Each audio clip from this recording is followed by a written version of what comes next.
Hello दोस्तों, नमस्कार। मैं सुरेंद्र कुमार आपके अपने चैनल SKP मैथ में आप लोगों का स्वागत है। हम लोग पिछली क्लास में परसेंटेज से संबंधित प्रश्न किए थे और परसेंटेज से संबंधित सभी क्वेश्चन भी हो चुके हैं, सभी प्रकार के जितने प्रकार के होने चाहिए थे। आज हम लोग नया चैप्टर एवरेज मतलब औसत शुरू कर रहे हैं। अगर आप लोग हमारे चैनल को अभी तक सब्सक्राइब नहीं किए हैं तो सब्सक्राइब अवश्य कर लीजिए और अपने दोस्तों में ज़रूर शेयर कर लीजिए। देखिए औसत होता क्या है। औसत क्या होता है? औसत बराबर होता है पदों का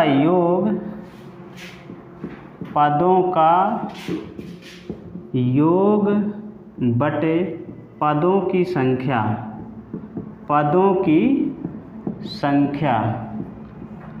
देखिए औसत से संबंधित प्रश्न सभी परीक्षाओं में पूछे जाते हैं और औसत से संबंधित जो आपका पेट आने वाला है अभी 10 दिन के बाद, पेट में जो टेबल वाले सवाल हैं या मान लीजिए पाई चार्ट वाले सवाल हैं तो उसमें औसत और प्रतिशत से संबंधित ही प्रश्न पूछे जाते हैं। तो आप लोग ये 2 चैप्टर बहुत मजबूत कर लीजिए। देखिए औसत बराबर क्या होता है? पदों का योग बटे पदों की संख्या। अगर आपको पदों की संख्या निकालना हो तो क्या करेंगे? पदों की संख्या बराबर पदों की संख्या का निकालना है तो पदों का योग बटे औसत। ठीक, अगर आपको पदों का योग निकालना हो, पदों का योग बराबर हो जाएगा औसत गुणा पदों की संख्या। देखिए ये वाले सूत्र को आप रट लीजिए, याद कर लीजिए, समझ लीजिए। ये वाला सूत्र बहुत ही इम्पॉर्टेंट है। पदों का योग बराबर औसत गुणे पदों की संख्या। इससे संबंधित ही प्रश्न पूछे जाते हैं। बाकी ये तो सरल होते हैं, नॉर्मल निकल आता, लेकिन पदों का योग वाले सवाल ही आपसे ज़्यादा पूछे जाते हैं। ठीक, एक क्वेश्चन करते हैं। जैसे क्वेश्चन है कि प्रथम 10 प्राकृतिक संख्याओं का औसत बताओ। प्रथम 10 प्राकृत संख्याओं का औसत। देखिए औसत निकालने के लिए आपको ज़रूरी है कि पदों का योग पता होना चाहिए। अब पदों का योग यानी औसत वाले सवालों में तो हम नंबर सिस्टम में संख्याओं से संबंधित जितने भी योग वाले सूत्र हैं सब बता चुके हैं। प्राकृतिक संख्याओं का योग, सम संख्याओं का योग, विषम संख्याओं का योग, वर्गों का योग, घनों का योग, इनसे संबंधित जानकारी आपको नंबर सिस्टम में मिल चुकी है। तो देखिए प्राकृतिक संख्याओं का योग का सूत्र क्या होता है? प्राकृतिक संख्याओं का योग का सूत्र क्या होता है? तो योग बराबर क्या होता है? n+1 बटे 2। क्या होता है?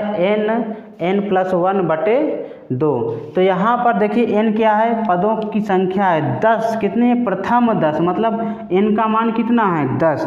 तो पहले योग निकालेंगे हम लोग तो कितना आ जाएगा? 10 में एक और जोड़ दीजिए बटे 2। 2 पंचे 10, 5 10 और 1 11, 11 पचे 55। ठीक, सबसे पहले औसत के लिए आपको ज़रूरी है कि योग कहाँ से आए। ठीक, तो पदों का योग कितना हो गया? 55। और सूत्र हमारे पास औसत बराबर क्या होता है? पदों का योग बटे पदों की संख्या। इसलिए औसत बराबर 55/2, क्योंकि पदों का योग कितना हो गया? 55। ठीक, 55 हो गया। नहीं, पदों की संख्या कितनी? 10। तो 5.5, यानी प्रथम 10 प्राकृतिक संख्याओं का औसत कितना होता है? 5.5। पदों का योग के लिए आपका सूत्र याद होना चाहिए n+1/2। ठीक, इससे संबंधित प्रश्न जरूर पूछे जाते हैं। देखिए सवाल है किसी कक्षा में 15 छात्रों का औसत वजन 18 किलोग्राम है तथा 10 छात्राओं का औसत वजन 12 किलोग्राम है, तो बताओ कक्षा के सभी छात्र छात्राओं का औसत वजन क्या है। देखिए, औसत का मतलब होता है प्रति व्यक्ति की वजन। औसत का मतलब क्या है? औसत वजन दिया 18 किलोग्राम।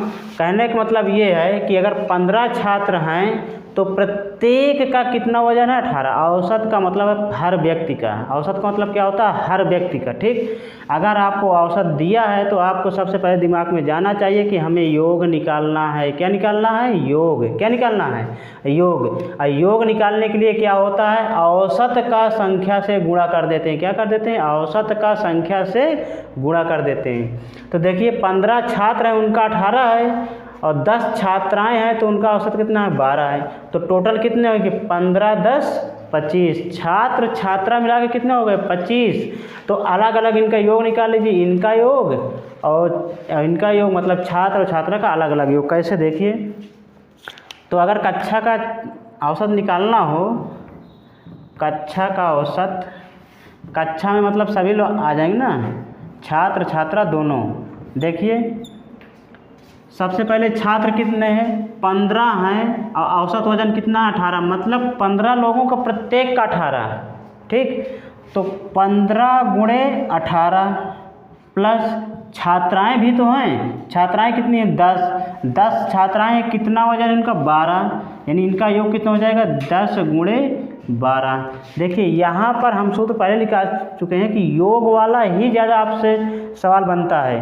तो योग के लिए क्या करते हैं? औसत वजन का या औसत का संख्या में गुणा करा देते हैं। औसत 18 दिया है, संख्या कितनी? 15। तो 15 गुणे 18, और यहाँ पर औसत 12, संख्या कितनी है? 10। ठीक, तो 10 गुणे 12। अब देखिए टोटल संख्या कितनी हो गई? 15 छात्र हैं और 10 छात्राएँ हैं, तो 15 प्लस 10। ठीक, तो टोटल कितना हो गया? 15 का गुणा 18 में कर दीजिए। 15 अट्ठे 120, 15 अट्ठे 120, हासिल 12, अब 15 एकन्ने 15, 15 2 17 10 27। ठीक, धन 12 दामा 120, अब 15 10 कितना हो गया? 25। इनको दोनों को ऐड कर लीजिए। 7 2 9 2 1 3, 390/25। 25 से कैंसिल करिए, 25 करने 25, हासिल कितना आ गया? 14। हासिल कितना आ गया? 14। तो 25 पंचे 125, मतलब 140 हो गया था, तो 25 पंचे 125, तो कितना बचा? 15। तो 15 कितना हो गया? 150, मतलब 150 हो गया। तो 25 छक्के 150, तो कितना हो गया? 15.6। मतलब टोटल आंसर आपका क्या आ रहा है? 15.6। तो देखिए, हमेशा आपको जब औसत दिया हो तो आप संख्या को उसमें गुणा करा दीजिए, योग ही आपको ज्ञात करना है। ये माइंड में बैठा लीजिए कि जब भी औसत का सवाल आएगा, औसत वजन आपको देगा तो आपको योग निकालना ही है। ठीक, देखिए सवाल है, 4 क्रमागत सम संख्याओं का औसत 27 है। इन संख्याओं में से सबसे बड़ी संख्या होगी 36, 32, 30, 28। ठीक, इस प्रकार है। तो देखिए, जब भी सम और विषम की बात करें तो आप संख्या मानना पहले सीख लीजिए। अगर आपसे सम संख्या पूछे तो 2x के रूप में मानते हैं। कैसे? सम संख्याएं जब भी मानना हो, सम संख्याएं, तो 2x, 2x plus 2, 2x plus 4, यानी ये संख्या 2 ऐड करना, 2 4 6 इस तरह, 2x प्लस 6 इस तरह। अगर आपको विषम संख्या मानना हो, क्या मानना हो? विषम संख्या मानना हो तो 2x plus 1, 2x plus 3, 2x plus 5 इस तरह। ठीक, इस तरह आप संख्याएं मानिएगा। ठीक, हमेशा सवाल आपका सही आएगा, कभी भी कोई दिक्कत नहीं होगी। देखिए, यहाँ पर 4 क्रमागत सम संख्याएं पूछा है, तो हम सम संख्या वाला रूल अपनाएंगे। तो कितना हो जाएगा? देखिए, औसत दे रखा, क्या दे रखा है? औसत। आपको बड़ी संख्या मानना है तो क्या हो जाएगा? औसत का सूत्र क्या होता है? औसत आपका होता है औसत बराबर औसत बराबर पदों का योग और पदों की संख्या। सूत्र तो पता ही सबका, औसत डायरेक्ट निकालते हैं। 27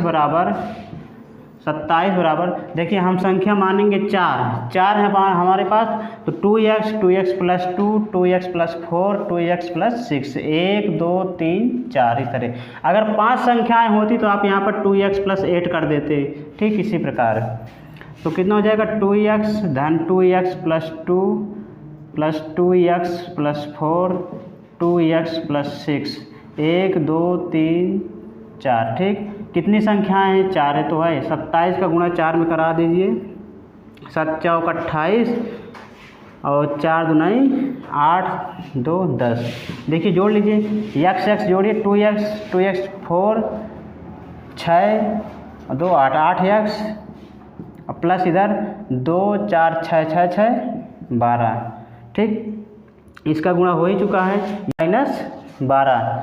108 से 12 घटा लीजिए, कितना 8 में से 2 गया 6 10 में से 1 गया 9 96।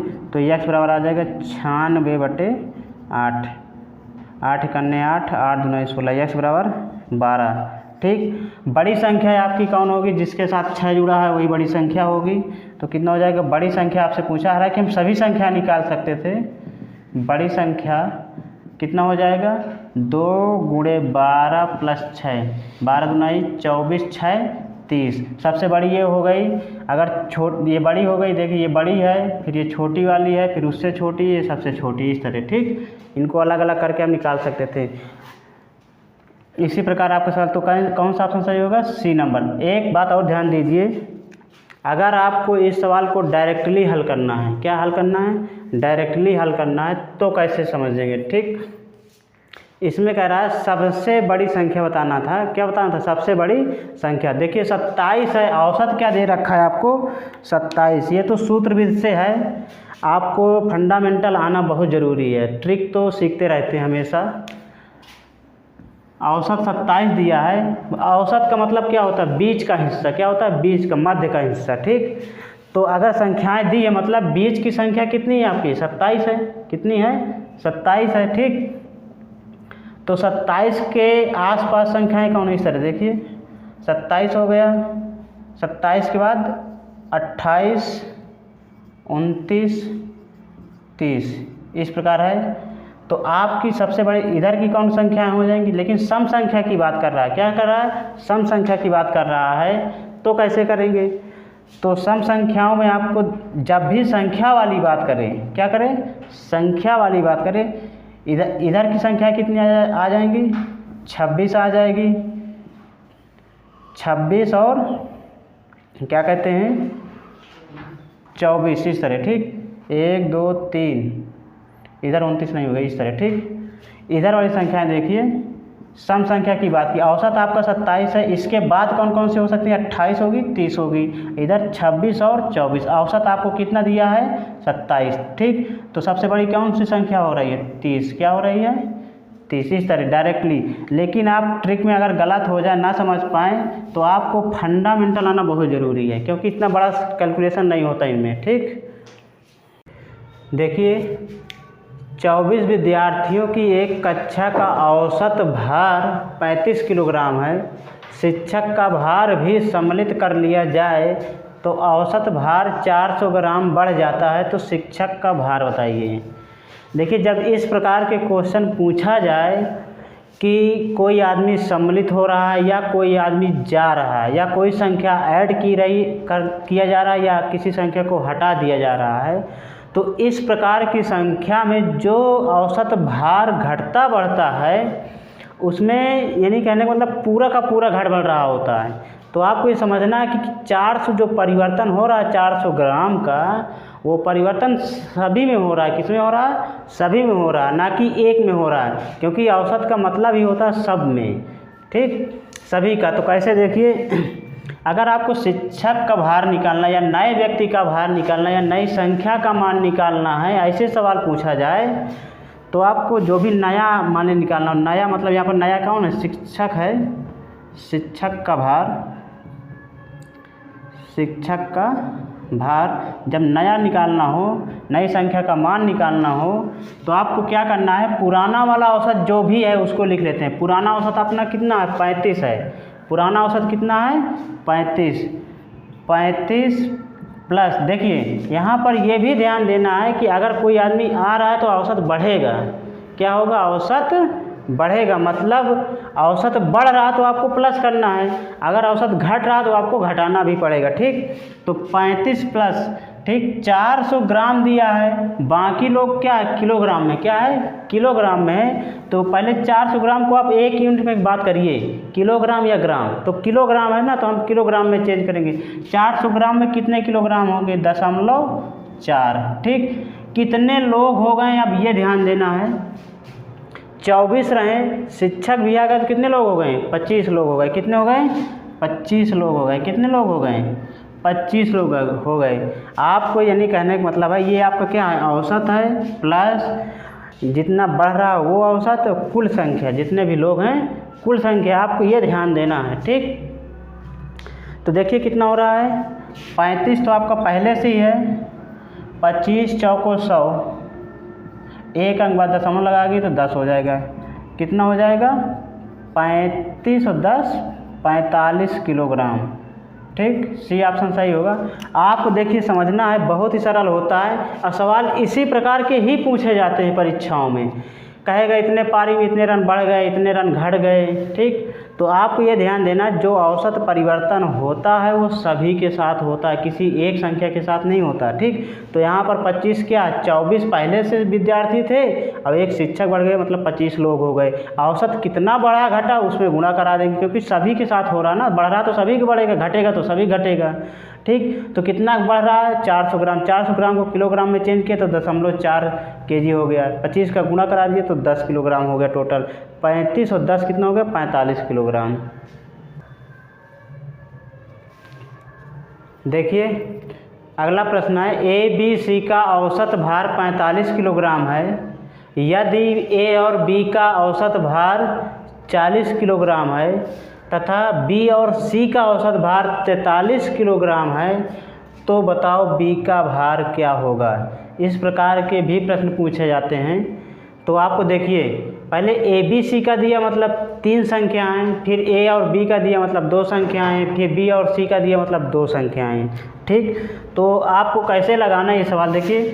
पहले A plus B plus C, मतलब योग निकालना है। क्या निकालना है, योग। योग निकालने के लिए क्या होता है, समझिए, A plus B plus C, योग निकालने के लिए क्या होता है, पदों का योग गुणे पदों की संख्या। तो पदों, अगर योग निकालना है तो औसत भार इंटू संख्या, औसत भार इंटू संख्या। औसत भार कितना है, 45, और संख्या कितनी, 1 2 3, मतलब 3 लोग हैं। ठीक, तो इसका कर लीजिए, कितना आ जाएगा, 45 त्रिक 3 5 15 और 3 चौक 12, 12 1 13। ठीक, उसके बाद देखो A और B का दिया है, मतलब A प्लस B बराबर कितना हो जाएगा, औसत भार कितना है, 40 गुणे कितना करा लेंगे, 2, 40 दूनाई 80। फिर है B और C, B प्लस C बराबर हो जाएगा 43 गुणे 2। ये 2 3 कहाँ से आ रहा है, समझ में आ रहा है, ये 3 है मतलब 3 लोग हैं, ये 2 है मतलब 2 लोग हैं, ये 2 है मतलब 2 लोग हैं। ठीक, ये क्या है, औसत है। जब भी योग निकालना होता है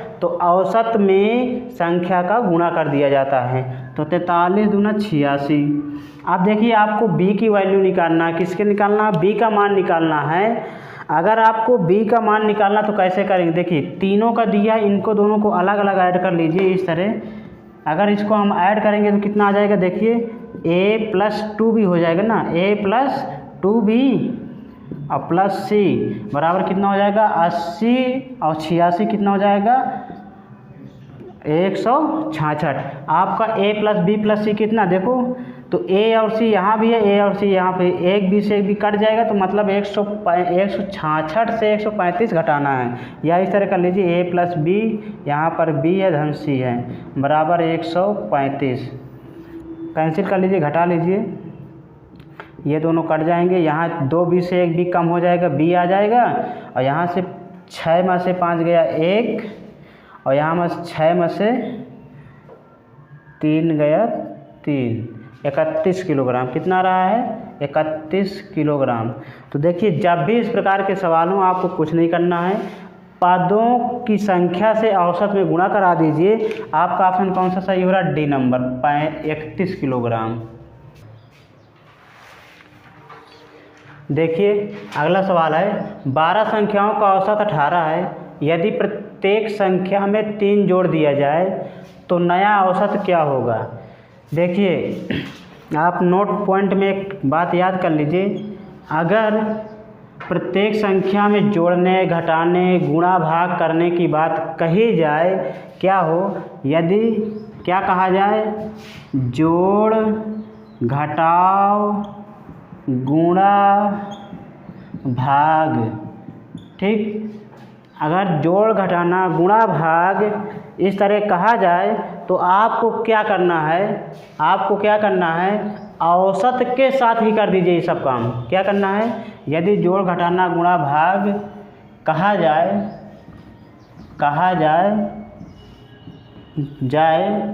तो क्या करना होता है? तो ये प्रक्रियाएं कहाँ करना है? औसत के साथ आपको करना। किसके साथ करना है? औसत के साथ की जाती हैं। मतलब ये एक ट्रिक है, याद करना है, आपके दिमाग में बैठना चाहिए, की जाती हैं। सवाल को देख के मान लीजिए आपको ये समझ पता है तो आप केवल टिक करना है। जैसे उत्तर प्रदेश की राजधानी क्या, अगर पता है तो तब भी लखनऊ बताएंगे, नहीं तो भैया चाहे दिल्ली लगाओ चाहे पटना लगाओ, कोई मतलब नहीं है। ठीक, अगर ये आपको बात पता है, देखिए क्या है, कह रहा है कि भैया औसत कितना 18, प्रत्येक में संख्या में 3 जोड़ दिया जाए। अगर यहीं पर कहा था कि 3 घटा दिया जाए या 3 से भाग दिया जाए या 3 से गुणा किया जाए, तो आपको जो ये प्रक्रिया करना वो किसके साथ करना है? केवल औसत के साथ करना है। अगर आपसे नया औसत पूछ रहा है तब तो नया औसत बराबर पुराना औसत। क्या है? पुराना औसत। और यहाँ पर जो प्रक्रिया दी गई है, यही मतलब यहाँ पर क्या दिया गया? जोड़ दिया गया तो हम जोड़ करेंगे, अगर घटाना कहता तो घटाना करते, गुणा कहता तो गुणा करते, भाग कहता तो भाग करते। यहाँ पर जोड़ दिया तो हम जोड़ मानेंगे तो 3 हो गया। तो पुराना 18 था, नया कितना हो जाएगा? 18 3 21। ठीक, इस प्रकार आप इसको डायरेक्ट हल कर सकते हैं। सवाल देखते ही आंसर आ जाता है इस प्रकार के सवालों में। बाकी विधि से भी लगा सकते हैं आप। पहले 12 का 18 में गुणा कराइए, योग निकाल लीजिए, अब फिर 3 का 12 में 12 3 36 हो जाएगा, दोनों का योग करके फिर 12 से भाग कर दीजिए, तब भी आ जाएगा। लेकिन आपको ध्यान रखना है, तुरंत हो जाता है।